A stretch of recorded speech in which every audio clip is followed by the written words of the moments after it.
I am 28 years old, which means that I don't know jack about Five Nights at Freddy's. By the time that game was really popping off, I was just hitting college. 10 years ago, think about that. And in my college era, I decided to call myself Anders, not Ludwig, because I thought it'd be cooler, and I thought I should spend more time doing things in a real life and not video games. I've since gone full circle in the past 10 years, and I've been doing a bit of catch-up.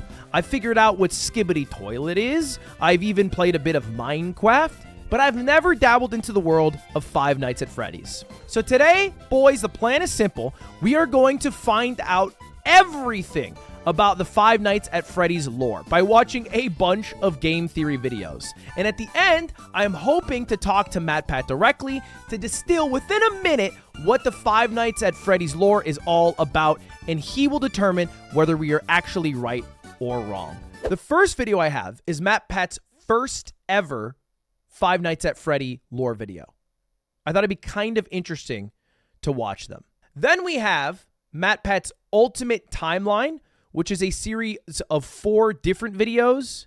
And I know this one is probably mostly not valuable, but I think it'll be interesting to watch the first theory, because I'm pretty sure this video that is damn near 10 years old kind of kicked off the idea of like really dissecting FNAF lore. So this is the game I played. I remember playing this game. Oh my gosh, I am so scared right now. Oh god, I have never played a game this intense. Okay, I'm gonna actually end it all, MatPat. I cannot handle the static being 8,000 times louder than your quiet voice. I can't handle it. I'm so scared right now. I'm so scared. Can you tell how scared I am right now? Okay, I actually can't watch it. I can't watch this. I can't watch this. Out of context, it just looks like he's coming. I can't watch. That's crazy. Hello, Internet. Welcome to Game Theory, where fear is our middle name. If you were just to play the game straight through 5 days, the story would actually come across as pretty superficial. You're the new night guard watching the security cameras at a Chuck E. Cheese-style restaurant called That's what I... Freddy Fazbear's Pizza. Yes. 4 animatronics roam the halls at night because the owners don't want their servos to lock up. Purple Bad one and news the yellow is, one. You can't let them near you or else they'll kill you on the spot Yes. because you look like a naked endoskeleton. Ow, ow! Show them those circuits! Apparently, one of them bit someone back in 87, presumably 1987. And the past guard leaves you recorded phone messages to act as your tutorial. That is, as much as he could record before he got himself killed. And that's it. Stay 5 nights, collect your paycheck, done. Game over, play something new. But playing it that way is doing the game a huge disservice. Wait, that's what I did. Okay, see that? This is literally, he just recapped what I recapped all I know about Five Nights at Freddy's. And now he's saying I'm a big dumbass for that. Okay. Here's the rest of the story. Freddy Fazbear's Pizza, once a popular restaurant, fell into hard times when 5 children went missing there after being lured to a back room by a man dressed in a character costume. Though a suspect was caught and convicted, the bodies of the children were never recovered. The pizzeria was also threatened with shutdown due to sanitation complaints. I'm sorry. An employee dressed as a character lured 5 kids and murdered them, and they almost got shut down due to sanitation complaints? Our priorities are backwards. Who gives a fuck about the sanitation, buddy?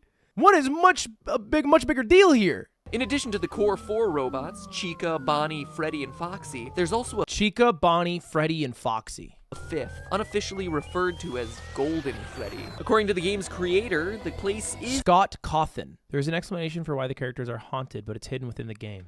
Indeed haunted by what we can only assume to be the spirits of the 5 lost children. So the children who were murdered are the 5 animatronics. who is your character? How's he fit in? Why does he stay for 5 nights when he's very clearly confronting the possibility of death? What more can we know about this? We're trying to go band for Golden band, Freddy? stack And it up. most importantly, what is the complete story behind Five Nights at Freddy's? December 1993, Aurora, Colorado. 10 p.m. Tuesday night at a local Chuck E. Cheese. After a family birthday party runs long, manager Margaret Kohlberg and teenage employees Sylvia Crowell, Ben Grant, Colleen O'Connor, and Bobby Stevens are forced to stay late to close up shop. But as Margaret tallies receipts in the back, Bobby scrubs down the kitchen, and the other 3 work outside in the main arcade. Unknown to any of the 5, there's actually a 6th person locked in the building with them, waiting silently in the darkened restrooms. A 19-year-old named Nathan Dunlap. Is this real? Is this real? That year, Nathan had begun working there as a cook, dough master, before getting fired in July after a disagreement over his hours. Now, 5 months later, he was back. Dude, is he just, he's talking about a murder case like it's a game lore dump. Fuck, dude. I didn't know about this. 10:05, he left the bathroom, pulled out a small caliber handgun, and proceeded to execute everyone in the building. Spurred on by the building security footage, police were at his home a few hours later, where he was promptly arrested. Eventually, he was tried and sentenced to death, but his story re-entered the news just recently as his punishment has been postponed, leading people to debate whether he's able to sleep soundly, knowing that his execution has been delayed. This is a tragic story, a disgusting waste of human life, and one that I won't joke about or make fun of in any way, but I want to address it because I have a strong suspicion that this story is the one that inspired Five Nights at Freddy's. Let's look at the facts. First, I don't think that there's any doubt because it was at a Chuck E. Cheese and 5 people were murdered, and there's 5 people who were murdered in the Five Nights at Freddy's lore, and there's 5 animatronics. I think I can connect the dots here. I'm not dumb. So 5 victims, 5 suits. Seems like a slam dunk. Sure. But nowhere does it say that all 5 were murdered, only that they went missing and couldn't be found. Also, the trouble a lot of people have with this theory is Golden Freddy. Why is that guy so limp and lifeless? So unlike the others. It's weird, until you go back to the real life story. Yes, there were 5 people shot that night in Chuck E. Cheese, which matches the 5 victims in Freddy's story. But of those, 1 survived. Bobby, the one from the kitchen, miraculously survived the shot to his jaw. After he was knocked to the floor by the bullet, he went limp, played dead, to avoid the killer coming back to finish the job. And that relates exactly to the advice you're given on night 3 by the phone guy. Try playing dead. You know, go limp. The original theory was that Five Nights at Freddy's was based off a real murder case at a Chuck E. Cheese in Colorado where 5 people were murdered by a former employee. That's the original one. So now, let's fast forward to less than a year ago, where MatPat did a FNAF The Ultimate Timeline, which is a 4-part series of videos that goes over everything. Today, we end the torment. 19 books, 11 games, 8 whole years. 19 books, 11... There's more books than games? Kinda nervous. I haven't attempted a timeline video on this franchise since 2018. Back in the days when Mike was the crying child, Afton coming back was actually a surprise, and Fazgoo wasn't a phrase I'd... What the fuck is any of that? So sit back, grab some popcorn, or your pitchforks if you're the type to get upset when I say something controversial. That's my chat right now. My chat, it's actually all pitchforks right now. You should have watched Wendigoon. You guys are actually cringe. Sorry, when you're actually getting your FNAF lore dump, could you please watch Wendigoon in his 6-hour video and not the MatPat game theory lore? It's actually incorrect, and I don't want you to get the lore incorrect because this is very important to me. I'm cringing. You're making me cringe. I present to you the story of a loving, obsessive father who slowly descended into madness and along the way discovered the secret to eternal life. Why is that bunny kind of hot?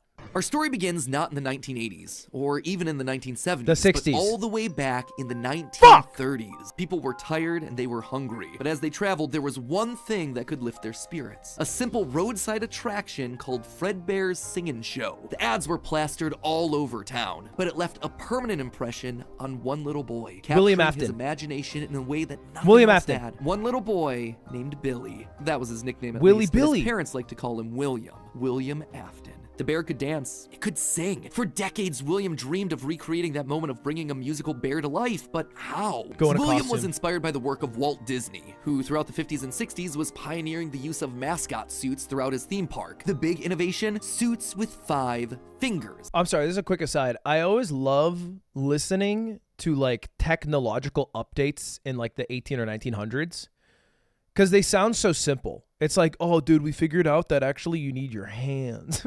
No. So what we figured out is that actually if you wash your hands before putting your hands into someone's body in surgery, it's better. Stuff that's like nowadays, like, yeah, no fucking shit. Back then, they're like, no, we actually solved this.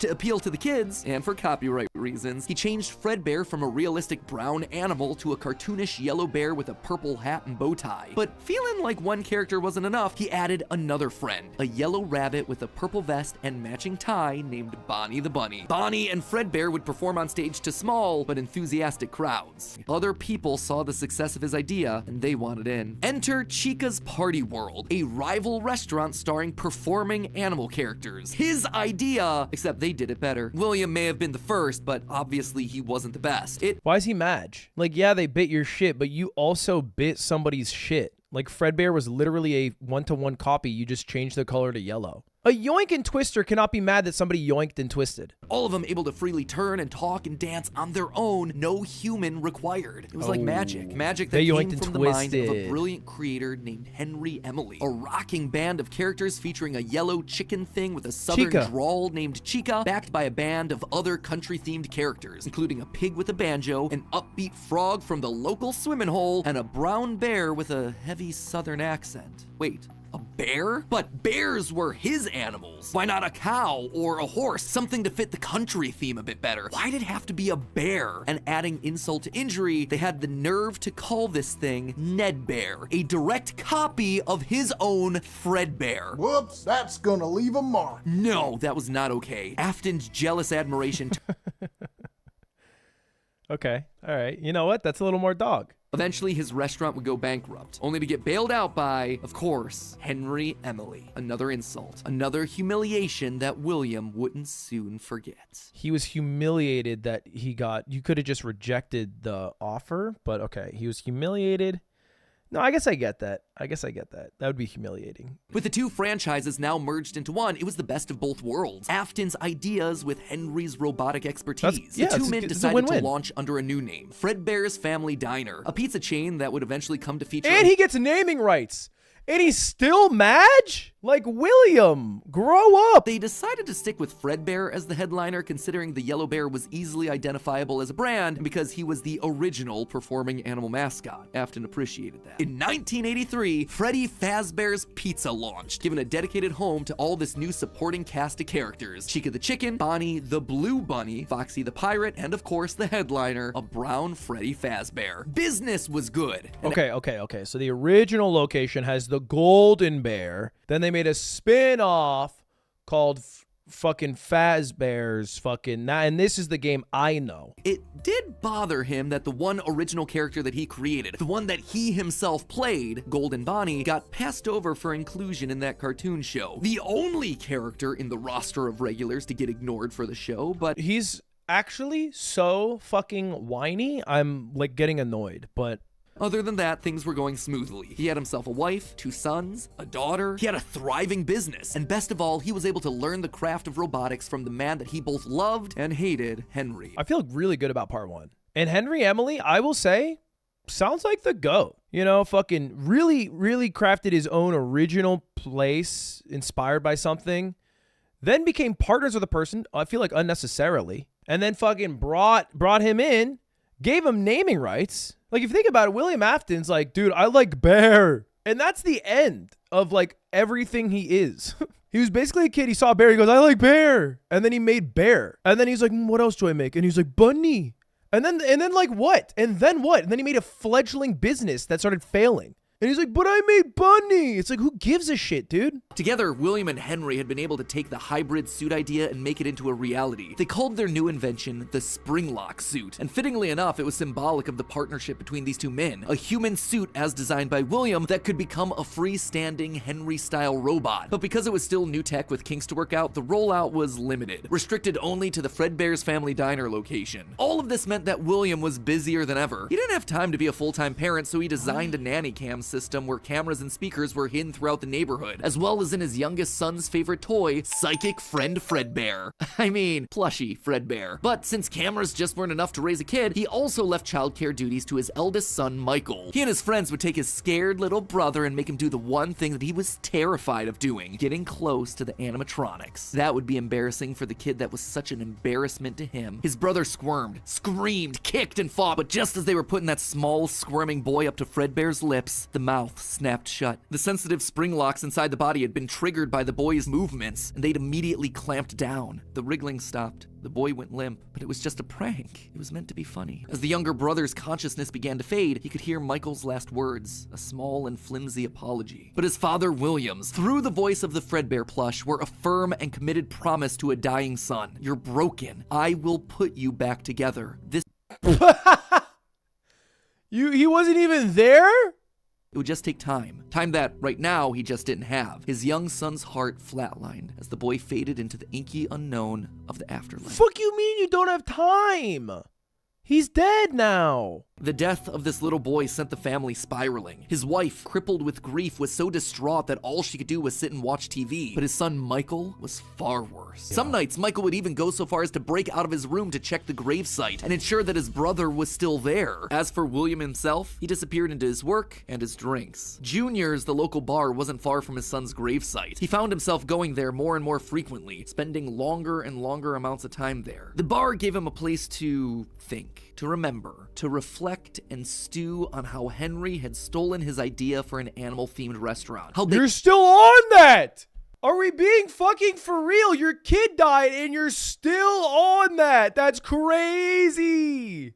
William Afton is like the least intelligent character I've ever come across, ever. Like, actually just like a 99% petty, like 1% stupid. Henry had taken his son from him. What? Henry took his son?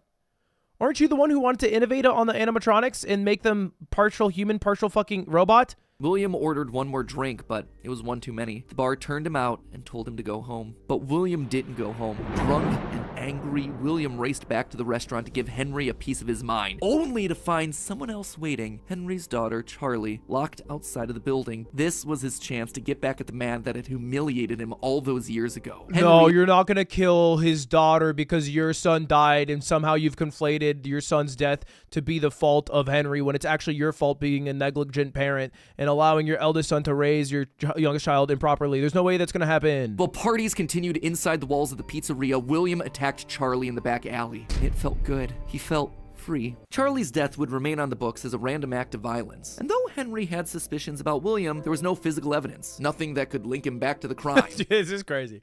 It's so unbelievable that Henry's like, yeah, no, I think my business partner killed my daughter, but like, you know, we just got to keep working together, honey. Like, business is booming, you know. It's like, if you even had a slight inkling, you're like, just like fucking, you know, move. You gotta leave. In the weeks that followed, Fredbear's family diner would close for good. 2 high-profile deaths around the restaurant with 2 grieving owners in such a short period of time was just too much bad press to handle. Besides, Freddy Fazbear's was still open, and it was the newer restaurant anyway. All the equipment from the diner, including the old yellow suits and security puppet, would get retired to that location. And while Henry slowed down to grieve, Afton kept going, even starting his own company, Afton Robotics, for all those pet projects that were a little bit too experimental for the regular operations of the pizzeria. The first of these experimental projects was a secret workshop under his house, a veritable bunker, which allowed him to work while still monitoring his kids via hidden security cameras. Am I crazy? Why does he give a fuck about monitoring his kids? Who is he lying to? Because one died? He saw it on camera. And you know what he did? He said, "Oh man, yo, sorry dude, I'll fucking like try to help you out later on." It did nothing. But cameras weren't enough. He needed to solve the runaway Michael problem. He had to keep him in the house. He couldn't have another one of his kids wind up dead inside of an animatronic suit. So why not run a little experiment on Michael? These would be his means of keeping his son Michael in the house where he belonged. Was it extreme? Maybe. But then again, this was the boy who had killed his son. So the way he's keeping Michael indoors, but just by making like the most horrifying creation ever to like follow him everywhere he's going. Does he know at this time that his son is literally so traumatized by the murder of the youngest son that he sees hallucinations of the animatronics already? He's literally like, dude, you know that thing that you like hallucinate? Dude, what if I made it? Michael would never forget these either. Years later, as a security guard, he would still draw pictures of them inside of his logbook. But Michael was the security guard? What the fuck? June 26th, 1985. Putting on the golden Bonnie suit, he lured children one by one to the back room of the pizzeria when no one was looking. At first, he was cautious. He would lure them with promises of cake and cookies. Susie was the first. You never truly forget your first. I was the first. I have seen everything. But where to hide the bodies? He couldn't sneak out. Someone would see him. He had to hide them in a place where they'd never be found and where they'd never leave the building. They had to be stuffed inside of the suits. No one maintained those things anyway except for him. And with each little life he snuffed out, his lies got bigger. Their house was burning. They're just being kidnapped. Until the last one where all pretense was off. He let himself get violent. Too violent. I'll just wait for him after school, throw a bag over his head, hit him with a shovel, and drag him into the back of my car. The body of Cassidy was far more bloody and broken than any of the others. He'd let himself go too far. That one he shouldn't have killed. The animatronics left, he should. You know what? You know what? Say what you will about the other murders. Okay, those were fine. But that one, that was too far. Police would even charge William with the crimes after finding security footage of the golden mascot suit luring kids to the back, but they couldn't convict him. They had no bodies, and his face had been hidden behind the mascot suit the entire time. What they had was circumstantial at best, and so he walked away a free man. Really? Would that hold up? I don't know. I'm not a fucking lawyer, but I feel like if I had video of a guy in a mask who lures children back there, and then every single child lured dies, to be like, Your Honor, anybody could have been wearing the mask. Henry knew the truth. In these murders, he saw his daughter Charlie all over again. So he threw Afton out of the company and shuttered the doors to the old pizzeria. Henry would keep the franchise quiet for 2 years. This would not happen again. This could not happen again. How could he protect the kids? Finally, he developed a solution. He would implement an even more extreme security system in the form of new animatronics. Toy animatronics, inspired by the toys that they had been selling years ago. So Henry Emily's like, dude, I think my fucking co-owner is like murdering all these children. What do I do? I'll make a toy. Like, what? Buddy didn't think like, what if I fucking like get him arrested? Because if he's not around, then the kids probably won't die. Here's the thing. If I was fucking convinced that Aiden had murdered 5 children, and not only 5 children, but more children, one of them mine, I would take him out vigilante style. I wouldn't be like, let me make a gizmo and a gadget. And the new and improved Freddy Fazbear's Pizza was making headlines in local newspapers. Headlines that just so happened to catch the attention of William Afton. Freddy's was back, and without him, that was his idea, his character. Henry was, yet again, trying to cut him out of the picture. No. That's crazy! That's crazy! You murdered 6 children! How is he still on the... Dude, what? You're doing a Freddy's without me? Like, how is he on that? Afton would go back, not as an owner or co-founder. He would go back in the one place that they would least suspect him, a lowly day shift security guard. And there it was, buried in the back of parts and services mixed in with the old withered animatronics was the golden rabbit. With the yellow security badge still on his chest, he used his crank to pull open the spring locks. It was time for Bonnie to give an encore performance. Someone used one of the suits. We had a spare in the back, a yellow one. Someone used it. Now none of them are acting right. 1987. 5 more kids. He didn't know what felt better. Getting back into the... That's crazy. That's crazy. Henry Emily has to be the dumbest motherfucker I've ever learned about ever. Like, he reopened the restaurant and 5 kids are murdered and he's like, yeah, man. What could we do? You said he was the GOAT? He was the GOAT till he became a dumbass motherfucker. He didn't even try to hide his crime this time, just meant more blood on Henry's hands. He'd failed to protect the kids again. The restaurant had only been open for a few weeks, but William was sure that this would get it to close. Good, if he couldn't have Freddy's, no one would. Whenever a new pizzeria opened, he would be there. But as he sat in his bunker, something else started to linger in William's mind. He had seen something strange. The old withered animatronics, they had been wandering around the building, spurred on by the puppet. It was almost like those old robots were trying to save the kids. The following day, the news would report a security guard getting bitten by one of the animatronics during the day shift. Was that bite meant for him? William? The bite of 87!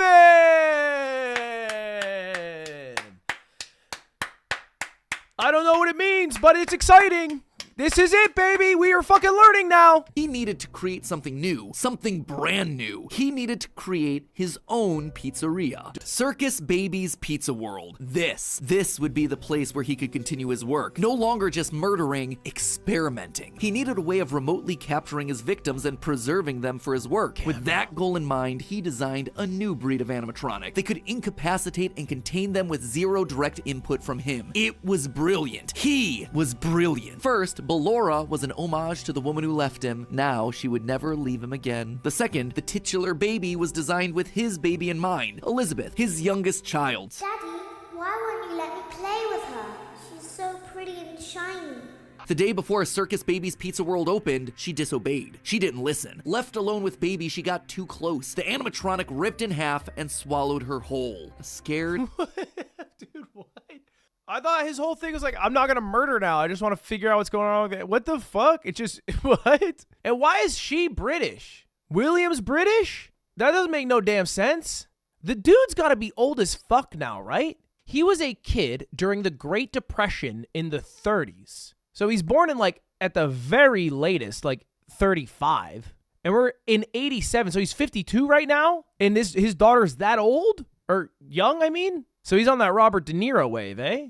By the time Afton found her, it was too late. She was gone. He immediately canceled the launch of Circus Babies under the guise of a gas leak. As he sat there at the foot of the stage, he noticed that something was different. The eye color of the robot had changed. Baby had been built with blue eyes, but now they were emerald green, the same color as Elizabeth's. Could this all be connected to the free-moving animatronics that he had seen at Freddy's? He had to know more. His mourning turned to excitement. He had to return to where it all started. William repeatedly snuck into the old, broken restaurant to lure the living animatronics to him, one by one dismantling them, robbing them of their endoskeletons. The metal had to be the secret. It had to contain the remnants of life itself. But he had to know for sure. Not knowing what else to do, William melted the robotic parts down. 5 animatronic endoskeletons reduced down to one silvery puddle of goo. Could he transfer this living metal to his Phasgoo!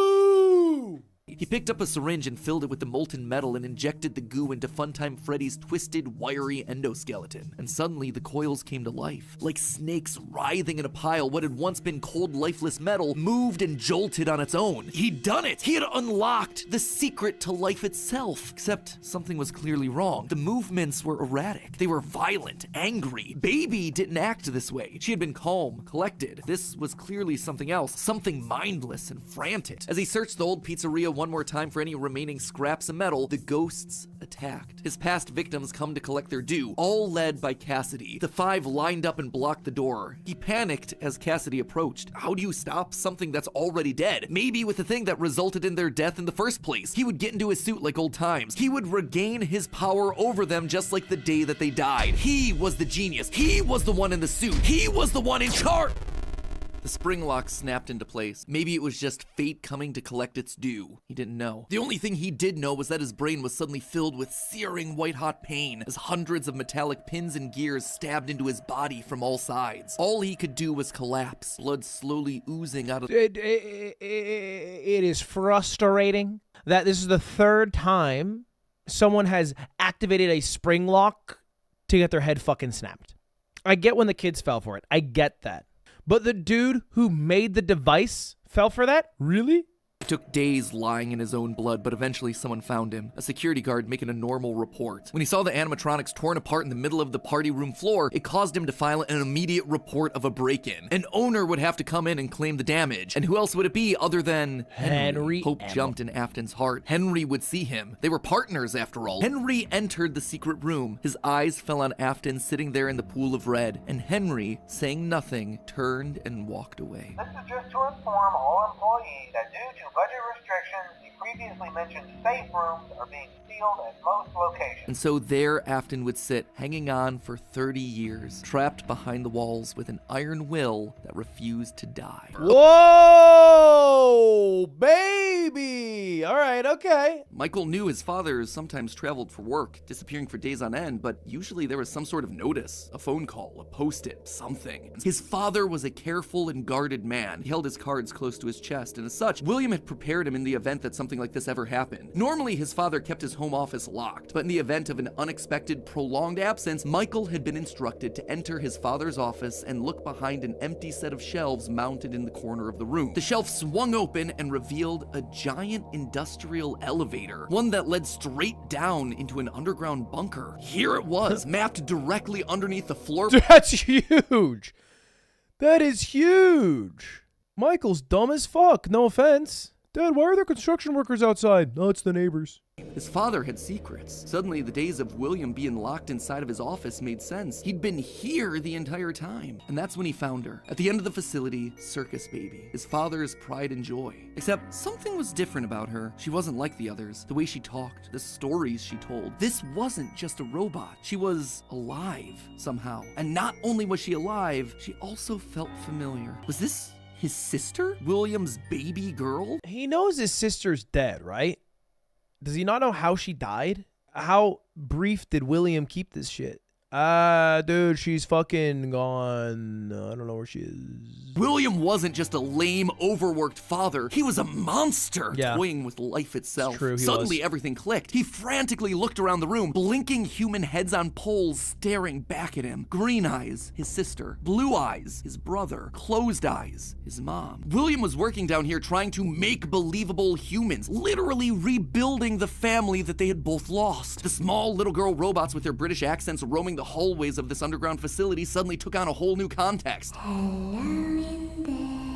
Ew. Was William building clones of his sister? They seemed to know him, after all, to react to his presence. They were all there. They didn't recognize me at first, but then they thought I was you. Why is he British? It doesn't make any fucking sense. I know I've been stuck on this, but it literally makes no sense at all. Led by the voice of Circus Baby, he marched through the now empty halls of the Funtime Auditorium. He would lead them. He would protect them. And finally, he would be able to forgive himself for the killing of his brother so many years. That violent extraction arm? Michael had seen that one in the pile of blueprints. Something about heat rendering the magical silver metal inside useless. In reality, prior to getting himself spring-locked and put behind the wall, William's methods had become increasingly sophisticated, with a mechanized arm that could infuse new bodies with a soul. William could finally give and take away life. The only thing he needed were the bodies. Michael was gonna be the hero to help these animatronics, all right. He was gonna help the haunted tubes and wires of these animatronics escape, just not in the way that he anticipated. His sister had lied to him. Another game of pretend. The scooper plowed forward, digging its extraction arm into his body. As he heard his bones ripping through his flesh, Michael blacked out. But something is wrong with me. I should be dead. For the next several months, Michael's life was not his own. He was forced to comply with the tangle of wires and spirits that lived inside of him. His body felt like an overfilled balloon begging to burst as day by day, week by week, his flesh began to sag and discolor. He was a walking, talking, rotting corpse, alive, but wishing he wasn't. He was a puppet, a walking shell. And while he did his best to conceal his fate, there was only so much a man filled with robot spaghetti could do. The entity in his innards would eventually leave, but by that point, the damage had been done. His decaying flesh stank, turning him into a literal purple guy. Michael had to correct for the sins of his father. He had to make things right. Michael would burn Fazbear Entertainment to the ground. I mean, what else could you do when your skin was permanently purple? Yeah, that's fair. Michael's strategy was simple. He would apply for night security guard positions at the old defunct pizzeria locations. That way, no one ever had to see him or smell him during his shift. Dude, what? Yeah, there's this guy who's applying. He wants to be like a night guard. No, we did like a Zoom call. He's fucking purple, but I think it's fine. Like, what job are you getting hired without even like seeing anyone? I guess that's the least crazy part about this. Over time, Mike worked his way through the old restaurants, the original pizzeria, the bigger, better Freddy Fazbear's. He spent weeks there looking for clues as to his father's whereabouts, and each time at the end of his week shift, he would then set the location on fire. Remnant can't survive high temperatures after all. Well, I'm just shocked that like they keep hiring the security guard who just commits arson and burns the place down, and then they're like, yeah, we got this new guy, and then the place burns down in a week again, and they're like, yeah, we got this new guy, and it's like, you know, obviously you got to suspend disbelief a bit. The logistics of it all are just throwing me off. You're not gonna believe this. We found one. A real one. Could this finally be him? Sure enough, there he was. William inside his iconic golden Bonnie springlock suit, only now it was green and decaying with age. And there they were, a small family of broken men finally reunited. He rigged the wiring inside the building to misfire, and the dry, desiccated walls erupted in flames. It is finished. Except, it was not. Somehow, through sheer force of will, Afton remained. He had survived, and Mike would need to find a new way of finishing off his father. Luckily, the solution would present itself later that year. Not from Mike, but from another victim that had been left in his father's wake. The only person who legally could bring the franchise back was Henry, but he'd largely pulled out of the franchise around the time of his father's disappearance. Something was up. Mike, doing what he did best, applied for a franchise and immediately got the job. Dude, it's crazy he's purple. I'm sorry. It's crazy he's like purple and like basically undying or like an undead. And he's just purple.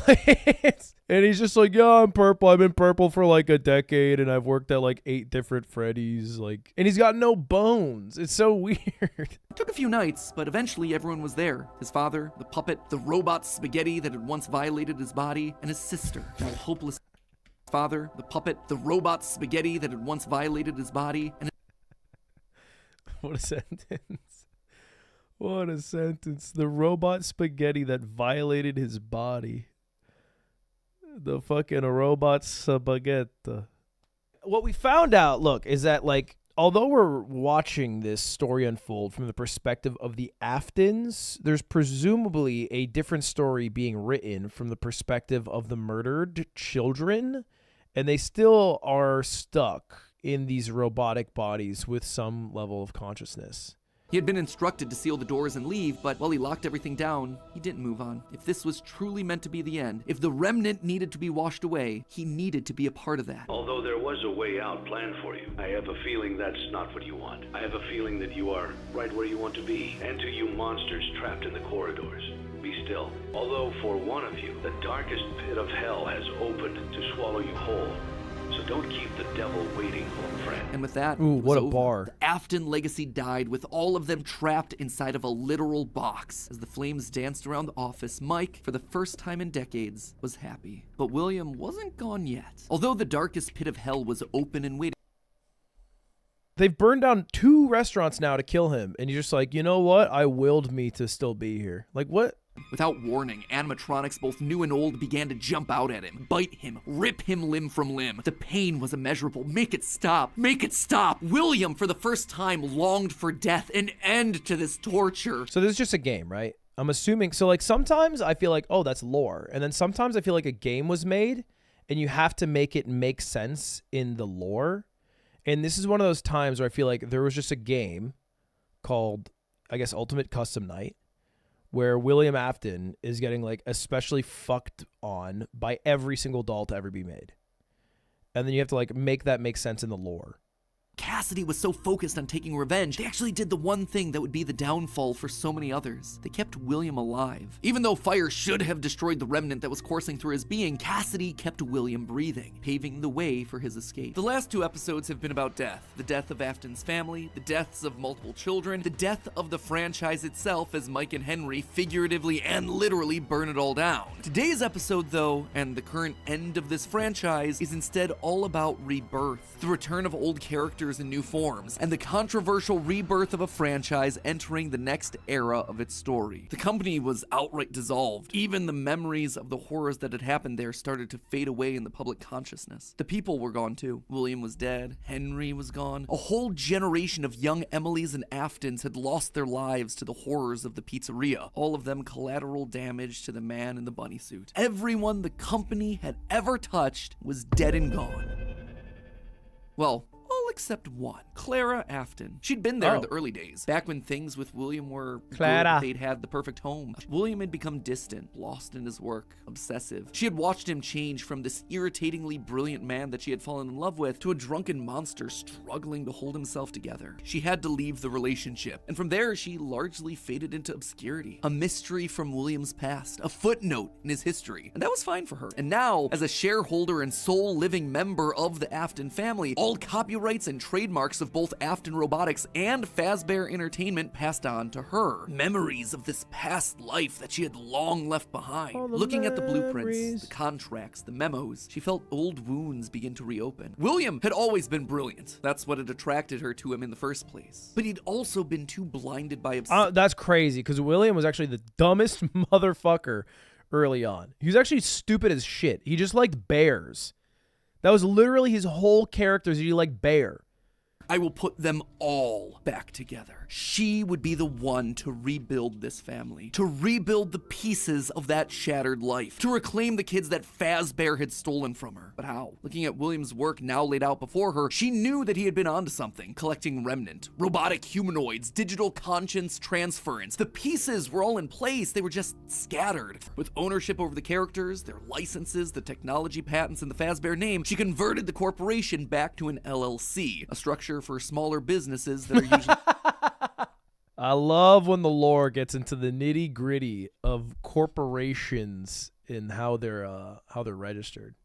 From there, she would need remnant, and lots of it. Remnant was the key. To get the remnant they required, it needed scale. Dozens, hundreds of animatronics, all out there, all gathering remnant from unsuspecting customers. But to do that would require help. And with meal delivery apps being all the rage, why not an animatronic delivery service? Order one to celebrate your birthday, your Halloween party. How about a 4th of July picnic? That's right. With the Fazbear Fun Time service, you'll never be alone again. You'll always have someone watching your back. Was it ridiculous?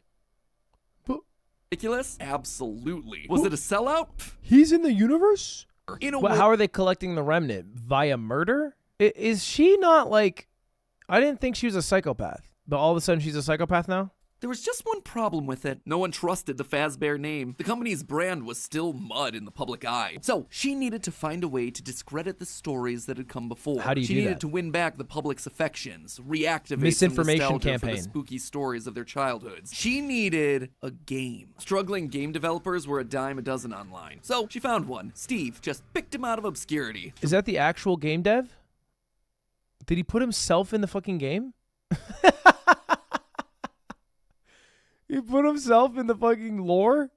Freddy Fazbear's was suddenly more popular than ever. Things were going shockingly well. Her takeover and reboot of the franchise was full and complete. Suddenly infused with cash, she built the largest, most ambitious project yet, the Mega Pizzaplex. March 2035. 2035? What is she, 100? Her husband was born in the 30s. How fucking old is she? She'd seen down in his bunker that William had gotten very close to replicating artificial humans using animatronic technology. And so that's exactly what she would do. Rebuild her boy from the ground up using robotic parts. She knows how to make fucking robots now. Okay. She worked down in the bowels of the Pizzaplex, giving him life. But it was one thing to build him. It was another to help him remember his identity. He died so young, so early in their history that there was no... He died literally 50 years before then in the 80s. Even if you put a spirit inside of him, he's going to come out and just start saying slurs.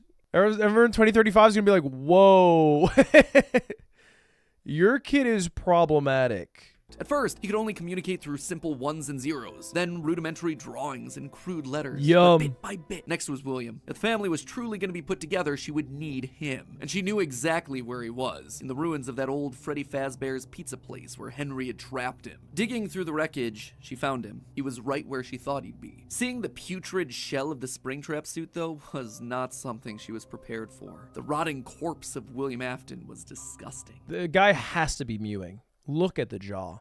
But it was the second attempt that looked like it had the potential to kill two birds with one stone. Enter Vanessa. Mrs. Afton wanted a surrogate daughter. Her darling Elizabeth would have been a young woman at this point if she had lived. And Clara wanted someone who wasn't Elizabeth but could be just like her. She started as a QA tester at Silver Parasol Games, a VR game development company that was part of her plan to bring back William. But more importantly, Vanessa checked all the correct boxes. Right age, blonde, green eyes with a fondness for flowers and the outdoors. In many ways, it was her daughter all over again. Except it wasn't just looks and personality. What really mattered was Vanessa's mind. Underconfident, coming from a broken home, motherless, able to be manipulated. Yes, Jesus. She would do nicely. The reborn Gregory was an expert hacker, part of the benefits of being an Afton and a robot. Sorry, he was drawing fucking pizza going yum, and now he's a perfect hacker?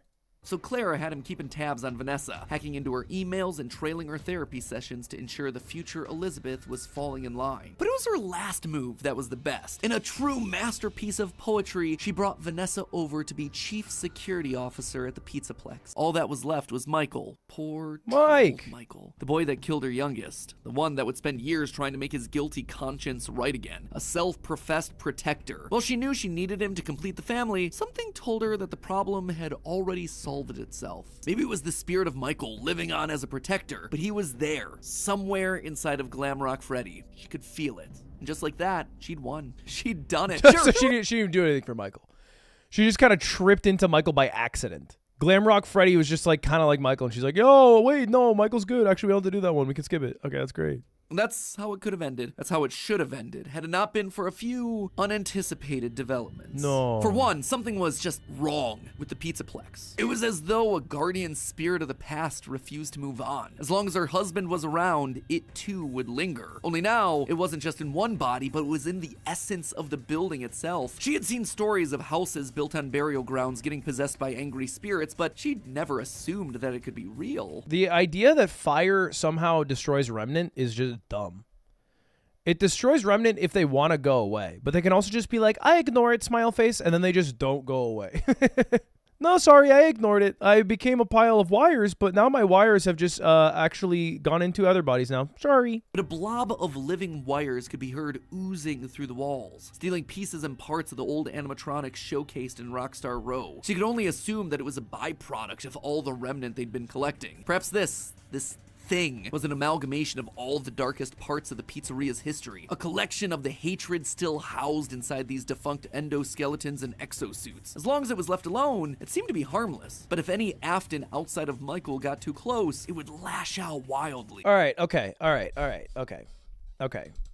Okay. All right. So I pretty much understand it from William Afton's Depression-era inspiration, watching a bear for 50 cents, up until Michael, William Afton's son, burns himself in all the animatronics to free all their spirits. I follow it to there. This was confusing. I need to hop on a call, MatPat. It's time. I'm stressed out. Are you? Oh no, I'm sorry to hear that. I feel like I've been cramming for a test, and now I'm hoping you give me a grade. And I want to do well, but I want it to be earned. I'm going to try to be brief, okay, and concise. I'm going to give you the entire FNAF lore based on a chronological timeline from the 30s until 2035. Wow. Okay. I think at its core, you could just refute this right now, but I think at its core, the FNAF lore is something that needs to continue as long as new FNAF things are being made. And so I would agree with that. It's an evolving thing, right? It's not like a static thing that was made at one point and we are seeing through all the way. Yes, and I think to your credit, I mean, you already understand the thesis of it, right? Which is FNAF lore is an entity that has changed, I would say, probably 3 solid times over the course of the franchise's history. So you, at this point, you could probably say mostly anything, and there's a chance that you're right at some point. Okay, all right, Matt, I'm just going to jump into it. Ready? All right, hop in, and I'll start grunting and groaning to guide your way. This is the entirety of FNAF lore from me, Ludwig, a guy who learned about FNAF today. And it all starts with a boy named Billy in the Depression era in the 30s who liked bear. And William liked bear so much that he decided to make a bear suit restaurant. And then somebody else sees that, they yoink it, they twist it a bit. And that guy's name is Henry Emily. William gets a bit jealous, he does, and his business fails. So Henry helps him get out of bankruptcy and they become business partners. William's like, I gotta put my pedal to the metal. I wanna catch up to my business partner and my rival. I wanna learn how to make a robot. The Springtrap fucking boom! And he dies. And that's the bite of 87! William Afton was distraught. Blames Henry Emily. So he goes to their pizzeria and he notices Henry Emily's daughter outside and murders her. It's actually going really good. He's doing the murder great until the 5th murder he does. And he murders the shit out of her so hard that like everybody's like, oh, murder happened here for sure. The only thing that is done is Henry Emily's like, I have to kick you out of the business, and I'm gonna go undercover, like undercover boss as a security guard at his business, and then do more murder. While he's doing these murders, he's stuffing all the kids in all these suits, and then they shut down the place, and you would think it would be over then. But it's not. Under his house, unbeknownst to his really, really oblivious and possibly dumb children, he makes a giant fucking circus that is supposed to have a bunch of animatronics. And the day before it's supposed to open, his daughter, who usually listens to him all the time, doesn't listen to him, gets too close to one, and the fucking same bangs snaps her damn neck. But the eye color changes from blue to green, which maybe entails that the soul of his daughter is now trapped within inside the animatronics. He goes to one of the abandoned places. There's a bunch of ghosts see him there, and they're mad at him. He gets into his famous bunny costume, and he dies. But does he actually die? No. Henry Emily sees William Afton's body, and he goes, nothing to see here, folks, and he leaves. And now we switch to Michael Afton, the son of William. And my dad's actually kind of like a psychopath. And they kind of trick him into getting scooped. And I don't know what that means, but the boy gets fucking scooped and he becomes purple.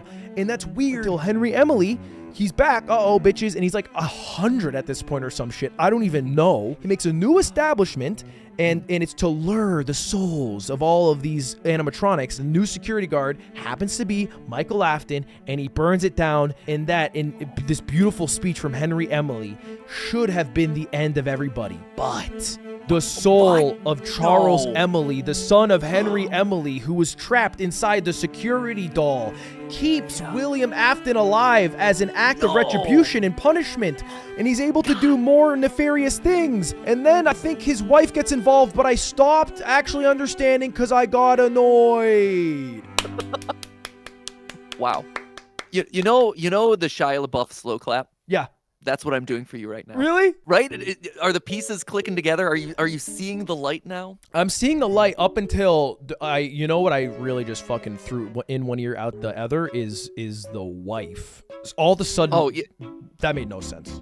No, nor should it. That was me just shooting off the hip. Okay. That is completely my canon, honestly. Okay, all right. You did a fantastic job of nailing my theories. Congratulations, you done it. And I think because of that, you've probably nailed a good solid 80 to 85% of the lore. And anything that you missed is stuff that I missed. So for instance, right, like you call out the 1930s. In the most recent game, Help Wanted 2, which is a VR game, there's indication that was probably a little bit earlier in like 1970s era. But that you wouldn't have known that because I didn't do a video about that. So, that is my failing to you. So I apologize for making you look like a fool because that is ultimately my mistake. That makes you're only way as good more as your sense because everybody was like 100 years old, and I'm like, how is he even alive? Dude, Matt, why are they all British? Why are they British? The kids are raised in like Utah, and they sound British. They're kids. I know, right? I think Scott, the creator of the franchise, just found a voice actor on Fiverr that he liked and was like, hey, you sound classy and cool and a little bit menacing. Join the franchise. But yeah, no, there's no reason they should sound British. It's very strange. All right, that's good to know. That makes me feel better. The other big one that kind of came out in the more recent game, the sister location stuff, that underground circus. The circus, thing the big circus complex under there.